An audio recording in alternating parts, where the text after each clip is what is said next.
Аса қамқор, ерекше мейірімді рахымды Алланың атымен бастаймын.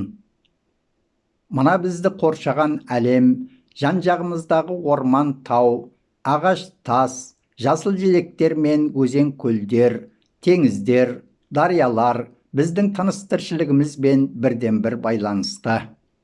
Олардың жақсы өсіп жетілуі мен жан-жағының ластан таза болуына адамдардың тигізер ықпалы орасан зор.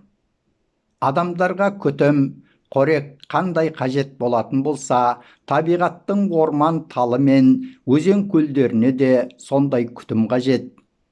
Білген кісіге осыншама мол нығметті Алла тағала өзі жаратқан пенделерінің игілігі үшін аманаттаған. Бұл аманат адамдар үшін өте құнды аманат, әрі зор сынақ. Мұны көреген бабаларымыз бір сөзбенен сұрауы бар судыңда деп жеткізеді. Құран кәрімдегі Нақл сүресінің 10-11 аяттарында Алла тағала, ол сондай Алла сендерге көктен жаңбыр жаудырып, одан сусын және ол арқылы малдарыңды жаятын орман шығарады. Ал сендерге су арқылы егін, зәйтүн, құрма ағаштары, жүзімдер және бүткіл өсімдіктерден өсіреді. Міне осында түсінетін ел үшін белгілер бар дейді. Және де Лұқман сүресінің 10 аятында сендер тіреусіз көрген көкті жараттық та, сендерді сілкініп теңселтпесін деп, жер жүзіне тауларды орнаттық. Сондай-ақ бүкіл жануарларды өргіздік те, көктен жаңбыр жаудырып, жұп-жұбы мен әртүрлі өсімдіктерді өсірдік деп баяндайды. Ақиқатында табиғаттың көркем көрінісіне қарап тұрып, өзіңе бір күш-қуат сезінгендей, қиял ойыңды шыңдап, керемет әсер аласың. Мұны шариғи тілмен айтқанда пікір ету дейді.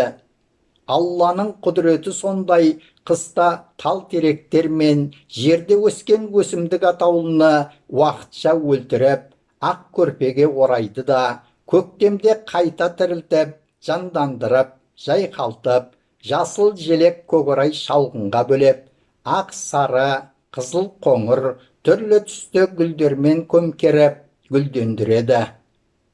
Қысқы тау көрінісінде қарлы мұзды тастардың арасынан бой көтерген жасыл шыршалар табиғаттың көркем сәніне айналады. Ал өзен көлдер болса мұз жамылады. Десе де сулар мұз астынан ағып, ішіндегі жаратылыс, жәндіктер өз істермен айналса береді. Міне бізді қоршаған табиғатта орман, тау, тоғай, сулар, оның ішіндегі Құдай тағаланың өргізген жәндік, аң, құс, балық, ұшатын ұшпайтыны, жүзетін жүзбейтіні, жүретін жүрмейтіні, жорғалайтыны түгелдей Алланың әміріменен тоқтаусыз тіршілік етіп жатады. Осы сияқты Алланың құдіретінің шексіздігіне бір сәтте ой жүгірту бұл пікір деп аталады.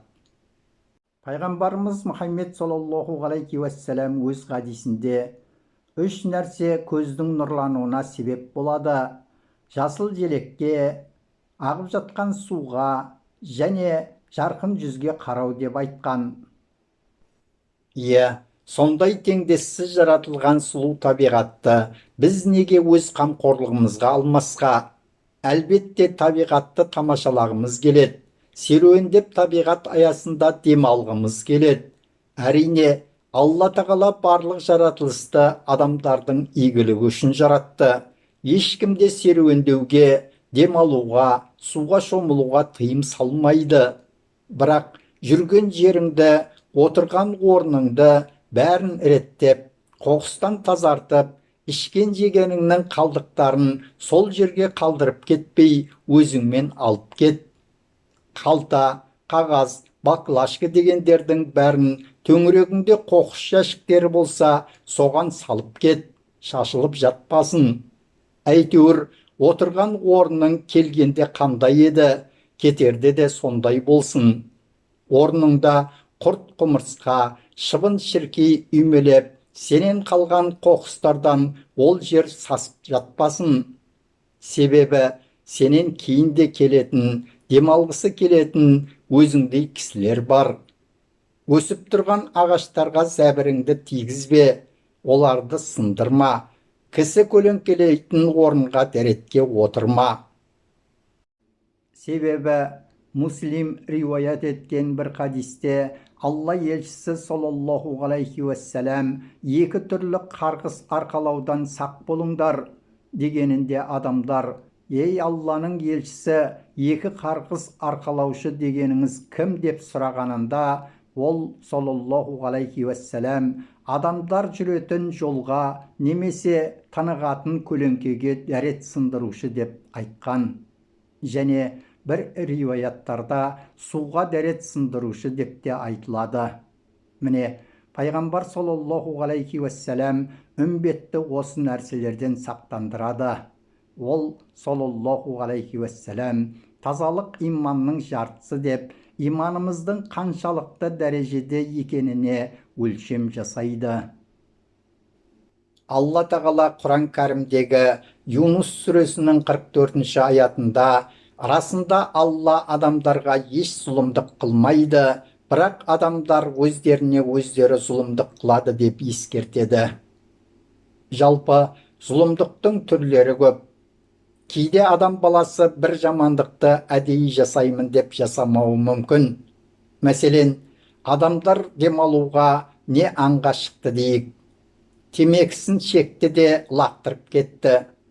Одан от тұтанды, арты өртке ұласты. От өшпей орман тоғай отқа оранды.